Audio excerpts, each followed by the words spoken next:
Kerajaan Sarawak memperuntukkan dana berjumlah 3 bilion ringgit bagi melaksanakan pelbagai inisiatif pendidikan secara menyeluruh di negeri ini dalam tempoh 5 tahun akan datang. Timbalan Menteri Pendidikan, Inovasi dan Pembangunan Bakat Sarawak, Datuk Dr. Anwar Rapai berkata, peruntukan besar itu termasuk pembiayaan yuran penuh di 4 institusi pengajian tinggi milik Sarawak serta allowance sara hidup sebanyak RM15,000 setahun bagi pelajar yang layak. Kita bernasib baiklah ada pemimpin seperti Premier kita yang mempunyai visi yang sanggup.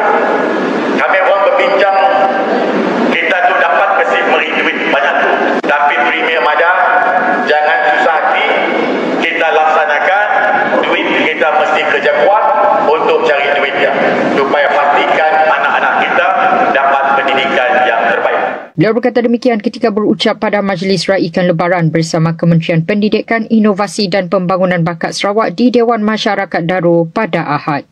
Anwar menyuruh semua pihak termasuk ibu bapa dan guru agar memainkan peranan dalam memastikan pelajar Sarawak mencapai kelayakan akademik sebagai syarat mendapatkan peluang pendidikan percuma. Ketika ini, lebih 5,000 pelajar menuntut di UTS meningkat secara drastik berbanding kira-kira 1,000 pelajar sebelum ini hasil pengurangan yuran sehingga 50%. Majoriti peningkatan direkodkan membabitkan pelajar Bumi Putra. Sistem penilaian kelayakan bantuan pendidikan di Sarawak turut mengambil kira pendapatan per kapita isi rumah berbanding pengelasan seperti B40 atau M40. Ia membolehkan lebih ramai keluarga dari pelbagai latar belakang mendapat manfaat seperti duit poket pelajar sebanyak RM1,200 setahun.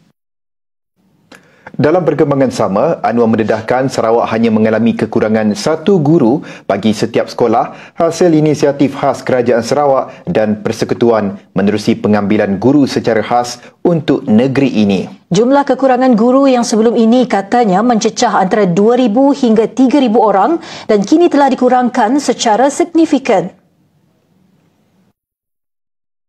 Sebab pengambilan khas guru untuk Sarawak, kita banyak dapat menyelesaikan sehingga masa itu setiap sekolah hanya kurang 1 guru. Sebab kita kekurangan 1,000 guru di Sarawak masa itu.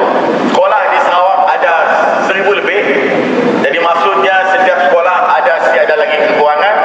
Kalau kurang pun sekurang-kurangnya hanya seorang je guru cukup.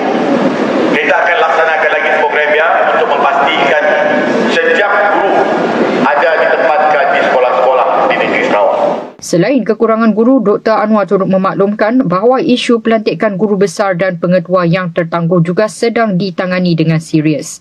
Sebelum ini, katanya banyak sekolah di Sarawak menghadapi masalah kekurangan pemimpin kerana proses pelantikan terlalu lambat dan perlu melalui ibu pejabat di peringkat nasional.